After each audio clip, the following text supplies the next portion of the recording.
Hello everyone, welcome to Wings Ek Udan.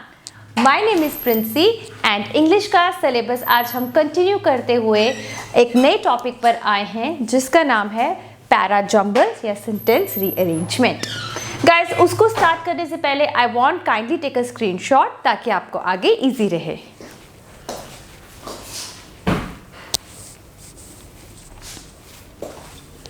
I hope you are done with the screenshot.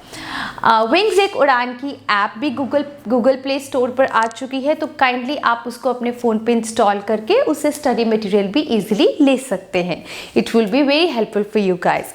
Okay guys, आज का जो topic हमने choose करा है that is para jumbles and sentence rearrangement. Preliminaries में JK bank associate के examination हो या एसएससी के एग्जामिनेशन हो, ये 5 नंबर का प्रीलिमिनरीज में पूछा जाता है.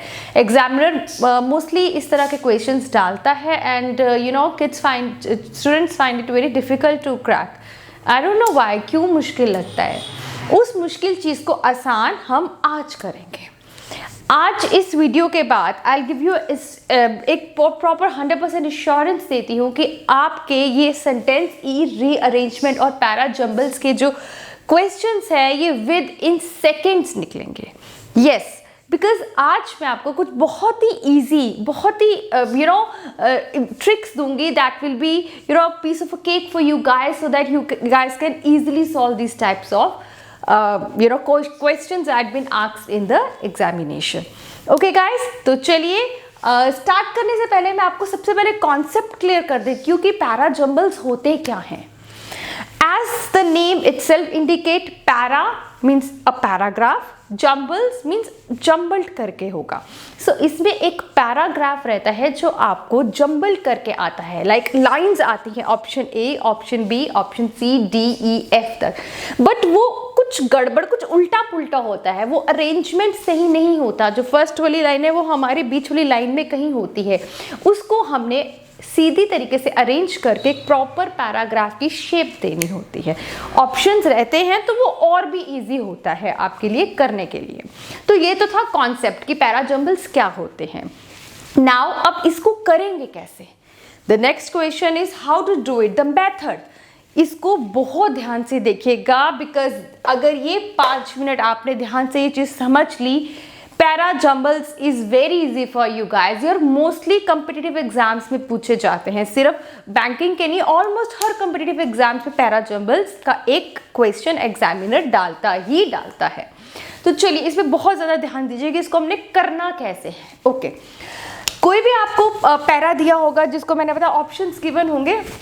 सबसे हमारा इंपॉर्टेंट चीज़ होगी कि हमने उसकी एक जो फर्स्ट हमारा option A, first statement of that paragraph we have to find out that how will we find out that how will be answered here. Okay, वो जो हमारी फर्स्ट स्टेटमेंट होगी या तो वो कि आपकी जनरल स्टेटमेंट होगी.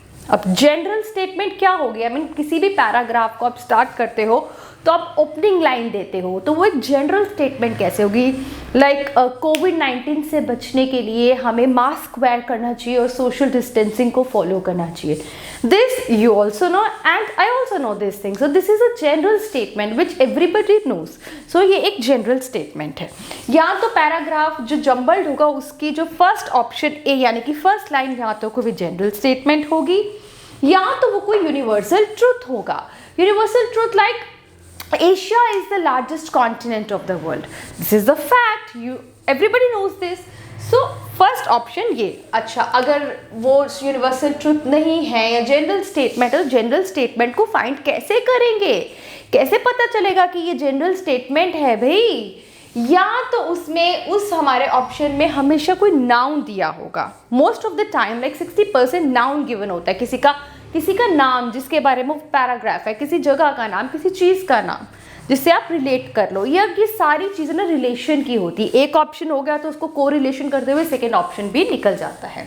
तो यहाँ तो कोई नाउन होगा आपकी जनरल स्टेटमेंट में, या आपका वो जो आपकी फर्स्ट ऑप्शन ए यानी कि फर्स्ट लाइन पैराग्राफ की स्टार्ट होगी एज वी नो या मोस्ट से या ओवर से. ये चीज़ें होगी. ऑलराइट, अगर इनमें से भी कुछ नहीं हुआ तो हम आते हैं थर्ड. ये 3 तरीके ही हैं सिर्फ. तो होगा कोई स्टार्टिंग, आपको पता चल जाएगा कोई इंसिडेंट की स्टार्टिंग हो रही है, किसी स्टोरी की, किसी इंसिडेंट की स्टार्टिंग कर रहे हैं हम, तो वो जनरली किससे स्टार्ट होती है? वंस। बस यही 3 चीज़ों को आपने ध्यान रखना है। और एक सबसे इंपॉर्टेंट बात, ऑप्शंस गिवन होंगे, हमने भीड़ को घटाना है, हमने ऑप्शंस को एलिमिनेट करना है रादर देन फाइंडिंग देम। कैसे, वो मैं अब आपको सीधा एग्जांपल्स में जंप करके बताती हूँ। ओके गाइस, पैरा जंबल्स का ये मेथड आपने समझ लिया। अगर तो बहुत इजी हो जाएगा, वो अभी हम एक्सप्लेन एग्जांपल्स लेंगे तो यू गाइस नो, आपको पता चल जाएगा।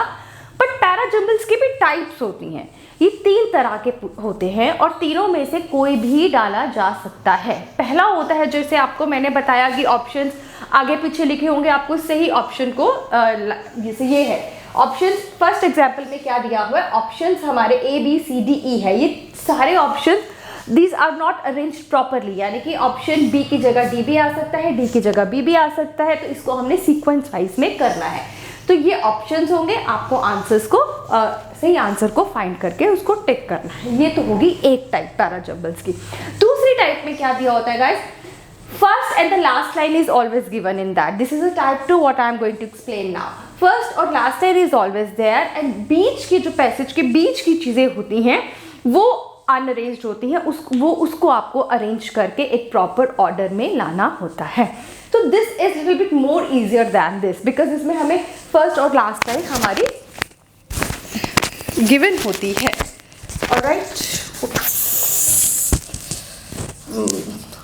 1 second guys.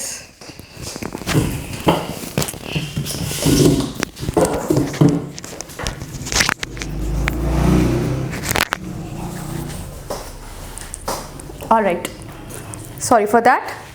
Okay, अब हम थर्ड टाइप की बात करते हैं। This is the most important one. इसमें क्या होता है, ये पूरा एक पैराग्राफ, इसमें देखो जैसे मैंने 6 ऑप्शंस, ऑप्शन F तक लिखा है, ये सारा उलट पुलट है, इसको हमने अरेंज करना है और इस पर क्वेश्चंस आए हैं like which of the following is the third sentence. आपको इसको जब इस पर आऊँगी तो इसको करने का तरीका भी बताऊँगी। तो इन शॉर्ट 3 तरह के पैरा जंबल्स पूछे जाते हैं, this one and this type, जिसमें आपको क्वेश्चंस भी गिवन होते हैं। ऑलराइट गाइस, तो चलिए हम स्टार्ट करते हैं हमारा फर्स्ट एग्जाम्पल के साथ। ऑलराइट, रिमेंबर दैट रूल कि हमने हिंट को फॉलो करना है। हिंट कहीं ना कहीं मिल जाएगा, बस आपको हिंट अगर मिल गया, आपने वो ढूंढ लिया इनमें से कुछ भी लगा के, तो बहुत ही ईजी होने वाला है। बड़े ही ध्यान से देखिएगा, it is very easy for you guys. Okay, अब हम इसको रीड करते हैं। I suggested that Ford should buy. I suggested, कभी भी स्टार्टिंग मैंने सजेस्ट करा, क्या सजेस्ट करा भाई, तो ये ऑप्शन तो नहीं है। We were discussing competing. We were discussing मतलब हम कौन है, वो कोई भी इसमें भी इंडिकेशन नहीं मिल रहा है। We were discussing ये ओपनिंग स्टेटमेंट नहीं हो सकती है। If NCP became a Ford company, a notice would be placed. अरे पहले वो बनेगी तभी तो होगा ना। एनसीपी बिकेम आ गया, पास्ट आ गया, तो ये भी इंडिकेशन हमें नहीं दे रहा है ओपनिंग स्टेटमेंट का। At one time I was giving a seminar. All right, at one time, एक समय पहले, कुछ टाइम पहले, I was giving a seminar for the British marketing department of the Ford. अब ये 4 ऑप्शन में से जो ओपनिंग स्टेटमेंट आपकी बनेगी, ऑब्वियसली आपको पता है ये भी नहीं हो सकती, ये भी नहीं। एट वन टाइम में I was giving a seminar, I is pronounce, so obviously ये आपको क्लियर हो गया है कि यहाँ हमारी ओपनिंग स्टेटमेंट का ऑप्शन होगा डी। देखिए कितना ईजी हो गया। लकीली इस एग्जाम्पल में डी वाला ऑप्शन ही एक है, आपको और कहीं जाने की ज़रूरत ही नहीं है। आपको पता है ये भी नहीं होगा, ये भी नहीं होगा, ये भी नहीं होगा। आपका जो ऑप्शन डी है that is your opening statement. तो चलिए फिर भी मैं आपको बता देती हूँ कि सेकंड जो हमारी ऑप्शन 2 को फाइंड कैसे करना है, वो कैसे ऑप्शन ए के साथ रिलेट होगी। I will tell you, but ये आंसर मुझे पता चल गया है कि वो ऑप्शन दिस डी वाला है। चलिए आइए आगे देखते हैं। At one time I was giving a seminar for the British marketing development of the Ford. I suggested that we were, obviously आप दे रहे थे तो आप डिस्कस कर रहे थे ना कि आप सेमिनार में तो you guys discuss on some topic. So we were discussing competing in the European market. Okay, तो ऑब्वियसली डी के बाद हमारा सेकंड ऑप्शन भी यहाँ पर जो इंटरलिंक्ड हुआ, देखिए ना सेमिनार है, सेमिनार से क्या लिंक हुई यहाँ पर बात, डायरेक्ट लिंक होता है। ऑप्शन ए और ऑप्शन बी का हमेशा डायरेक्ट लिंक होता है, just focus on that thing. Seminar का डायरेक्ट लिंक हो गया डिस्कसिंग के साथ, तो ऑब्वियसली हमारा ऑप्शन बी भी हमको मिल गया। अब आइए ऑप्शन सी पे चलते हैं। इसके बाद जब आपकी डिस्कशन होगी उसके बाद आपने क्या सजेस्ट कर, ऑब्वियसली जब सेमिनार हो गया आपने भी तो अपना कोई सुझाव रखा होगा, तो I suggested that Ford should buy. So ये obviously option C, sorry option A and then option C. ये तो मैंने आपको बता दिया बिकॉज कि कैसे इसको फाइंड करना है। अदरवाइज अगर आप सिर्फ क्वेश्चन के ऑप्शंस को देखेंगे, आपने जनरल स्टेटमेंट आपको मिल गई और डी वाला ऑप्शन सिर्फ एक ही है आपके आंसर्स में, तो आंखें बंद करके उस पर आपको टिक लगा देना है, that is the right option. Alright guys, चलिए आइए अब हम सेकंड वाले टाइप पर चलते हैं। इसमें क्या होता है, आपको फर्स्ट और लास्ट लाइन पैसेज की गिवन होती है। ऑलराइट, पहले पढ़ लेते हैं एक बार। If there are no trees, obviously कहीं ना कहीं जज हो गया होगा कि ये जो क्वेश्चन है ट्रीज के ऊपर आएगा ना, if there were no trees. Okay, now excuse me, thus the yield of the crop is low. अब ये 10 पहले ही कैसे आ गया यार, तो 10 तो मतलब होता है उसका नतीजा किसी चीज का, तो स्टार्टिंग में ओपनिंग स्टेटमेंट में तो नतीजा नहीं निकल सकता भाई। Get wash in the rain, क्या get washed in the rain, if there are no trees get washed in the rain, कोई भी सेंस नहीं बन रही है। आपको ए ऑप्शन पता है, अब आपने इस वक्त बी ऑप्शन ढूंढना है, और ऑप्शन ए और ऑप्शन बी का हमेशा क्या होता है, direct link. This upper layer is the most fertile part of the soil.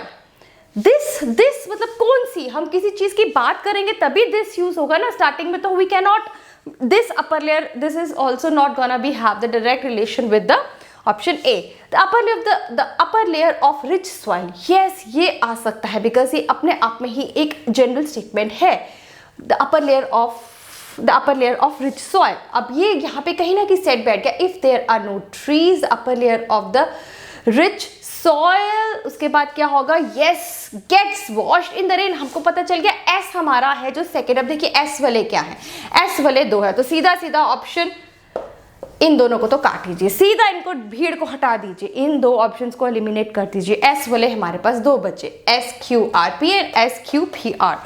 Okay, अब एस के बाद क्यू। ऑब्वियसली कहीं देखो जरूरी नहीं है कि हर वक्त आपको रीड करना पड़े, कहीं कभी हिंट भी, दिमाग भी लगाइए। एस के बाद क्यू, यानी कि क्यू तो आएगा ही ना, सेकंड जो हमारा निकलेगा क्यू दोनों ऑप्शंस में है, तो क्यू तो आएगा ही, और क्यू ही यहाँ पर सेट बैठ रहा है। The upper layer of the rich soil gets washed in the rain, वो रेन में वॉश्ड हो जाती है। दिस, तो नेक्स्ट क्या बनेगा, this upper layer is the most fertile part of this soil.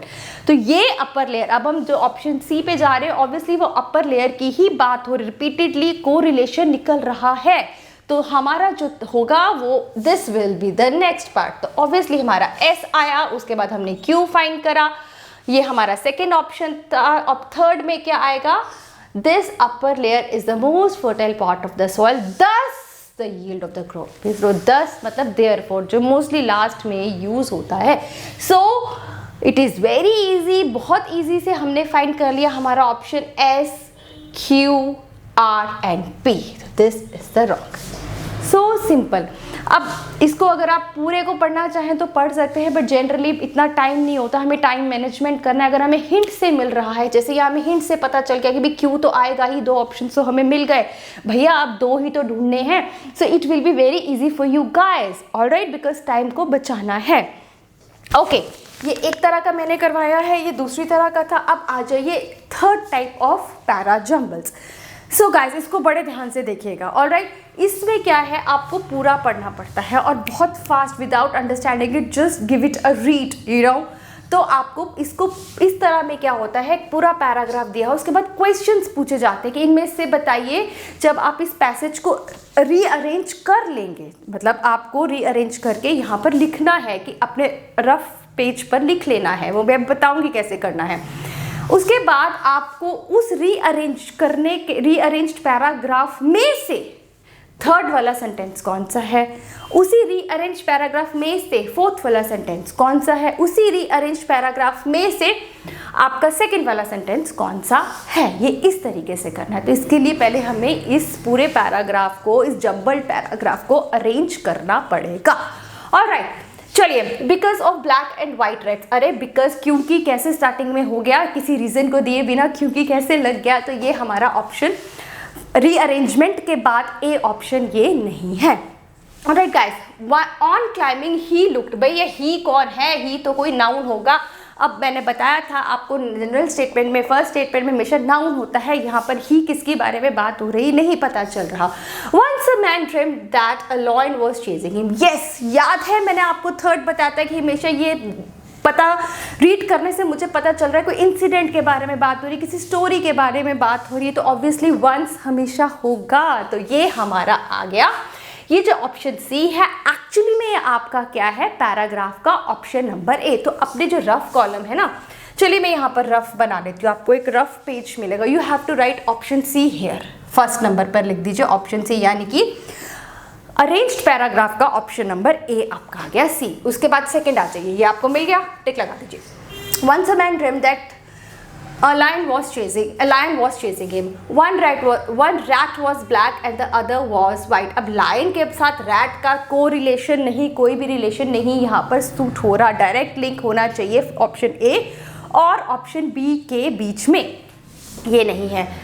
Okay, the man then looked to his, then मतलब वो ड्रीम कर रहा था, फिर उसे ड्रीम करते करते कैसे देख सकता है भाई, तो ये भी कहीं मेरे हिसाब से पूरा पढ़ने की अभी ज़रूरत नहीं है क्योंकि इसका रिलेशन ही नहीं निकल रहा है। आइए, the man ran to a tree, कहीं कहीं जज हो रहा है यार, climbed on to it and sat on a branch. Okay, सीधा रिलेशन देखिए, मैन ऑप्शन ए और ऑप्शन बी का हमेशा डायरेक्ट लिंक होता है। तो क्लियर हो गया हमारा, सी के बाद क्या आएगा, एफ। ये अरेंज पैराग्राफ में यहाँ पे कर रही हूँ। Once a man dreamed that a lion was chasing him. The man ran to a tree, climbed on it and sat on the branch. Obviously हमारा मिल गया। अब जब आपने किसको रफ रीडिंग दे दी तो कहीं ना कहीं वो पिक्चर क्लियर हो जाती है। गाइस, प्रैक्टिस करनी पड़ेगी आपकी अपनी रीडिंग हैबिट को। मैंने पहले भी बोला था न्यूज़पेपर रीड करिए, रीडिंग करते करते आपको मतलब समझ आ जाना चाहिए। ओके, वो पेड़ पे जाके बैठ गया, ऑन क्लाइंबिंग। अब देखिए ऑप्शन सेकेंड और ऑप्शन थर्ड का भी लिंक निकल आया, यहाँ पर भी क्लाइंब्ड आया है, क्लाइंब करने के बाद ऑन क्लाइंबिंग, सीधा लिंक निकला, हिंट पकड़ो और अपना पूरा इजी हो जाएगा बहुत। तो obviously this is the third option, यानी कि एफ के बाद हमारा क्या आएगा, बी। ओके, अब बी पढ़ते, on climbing he looked down and saw that The lion was still there and waiting for him. Obviously waiting for him. उसके बाद हमने पढ़ा था, इसके बाद क्या होगा, the man, okay, because of the black and white rats. Rats की तो अभी तक कहीं बात हुई नहीं है, ये तो हमने अभी कहीं पढ़ा ही नहीं अभी तक तीन ऑप्शंस में rats, तो ये तो नहीं आएगा भैया। One rat was black, फिर rat की बात हुई, ये कोई रिलेशन ही नहीं निकल रहा है, अभी तो वो बंदा पेड़ पे बैठा हुआ है तो उसका रैट के साथ तो कहीं लिंक ही नहीं निकल रहा। The man then looked to his side of, obviously पेड़ पे बैठा तो पेड़ के बाद ब्रांच का उसके साथ लिंक निकला, ट्री के साथ ब्रांच का लिंक हो गया ऑब्वियसली। तो हमारा जो नेक्स्ट आएगा वो आएगा ई। वो ब्रांच पे बैठा, वो sitting on was attach to a tree, जिस ब्रांच पे वो बैठा वो ट्री के साथ अटैच थी, and saw that two rats were circling around and अब आया भैया rat. Here you got the rats, so you know that now the next option whatever will be there in the sequence should have direct relation। जो rats पढ़ रहे तो rats की बारी अब आई, चूहों की बारी अब आई। तो इसके बाद हमारे पास कौन सा ऑप्शन बचे हैं, डी और ए। ओके, रैट्स आगे पीछे सर्कल लगा रहे थे, उसने क्या देखा, one rat was black and the other was white. So easy, देखा रैट यहाँ पर कितने ईजिली मक्खन की तरह, so easy like a piece of a cake. You guys can able to do this if you find that hint between them. Okay, E के बाद हमारा ऑप्शन यहाँ पर सूट कर गया डी। ऑब्वियसली जो लास्ट वाला आता है वो बनता है A, because of the black and white rats, a branch would follow the ground very soon. All right, अब कहानी शुरू होती है यहाँ से, पिक्चर अभी बाकी है मेरे दोस्त। All right, अब आप आपको ये आपका अरेंज्ड पैराग्राफ आ गया. Now you guys have to look for the questions given after this and just with this thing you can easily find your answers. Now what is the first question? ये अगर पूछा जाएगा ना, ये 5 number का होगा, ये डायरेक्ट ये वाला. अगर इस तरह के आएंगे तो एक एक नंबर के ये 5 आएंगे, और ये भी अगर इस तरह के आते हैं तो एक एक नंबर के ये भी 5 आएंगे. ये पूरा 5 नंबर का एक होता है. Which of the following should be the third sentence? अब थर्ड, इसका थर्ड नहीं भैया, यहाँ पर सी देखा तो सी ऑप्शन पर टिक कर दिया. No guys, you have to find C जो आपने अरेंज्ड करा है उसका सी क्या है, उसके सी पे क्या लिखा हुआ है, बी. ये है ना सी, ये फर्स्ट, ये सेकेंड, ये थर्ड, ये फोर्थ, ये फिफ्थ, ये सिक्स. थर्ड वाला है बी, बी पे लगा दो भाई tick. Correct. Which of the following should be the fourth? Fourth पे क्या है, ई. ई कहाँ लिखा है, यहाँ पर लगा दो. Correct. Which of the following should be the second? Second किस पर है, F. F is given, yes, लगा दो. विच of the following should be the sixth or the last one? Last is option A. A is given here on the A position only. So we find out the answer. So guys, देखा आपने कितने easy, बस यही method को follow करोगे तो para jumble sentence rearrangement will be very easy. कोई मुश्किल नहीं है, आपको हिंट को पकड़ना है, एक के साथ एक का रिलेशन जोड़ना है. मुझे रिलेशन से ज़्यादा है, बचपन में आप लोगों ने जिक्सॉ पजल खेली होगी. वो पजल होती है ना जिसमें जिसके पीसेस टूटे हुए होते हैं और आपको ज्वाइन करके एक पिक्चर की फॉर्म में लाना होता है. बस वही चीज़ ये है. आप जब वो करते हैं अपना वो जिक्सॉ पजल को जोड़ते हैं, सबसे पहले आप फोकस क्या करते हैं कि जो मेन पिक्चर है जिस पे अटेंशन जा रही उसको चिपका दें, तो बाद में हम बाकी को भी जोड़ के एक कंप्लीट पिक्चर निकालें. वो ब्लॉक्स को जोड़ देते हैं. बस ऐसे ही आपको वो जो मेन पिक्चर है वो आपकी आगे जनरल स्टेटमेंट. एक बार आपकी फर्स्ट ऑप्शन आ गया तो बाकियों को आप ज्वाइन करके कंप्लीट पिक्चर तैयार कर सकते हैं. आई थिंक इस लेक्चर के बाद पैरा जंबल्स बहुत इजी हो जाएंगे आपको. गाइस प्लीज़ मुझे कमेंट में बताइएगा कि इजी हुए कि नहीं हुए. नो डाउट आने वाली वीडियोस में जब मैं आपका सिलेबस का रिकैप लूँगी, मैं थोड़े और क्वेश्चंस लेके आऊँगी और थोड़े हायर टफर लेके आऊँगी. ओके गाइस, तो on this note I just and up my lecture. I hope you had a wonderful time. Thank you guys.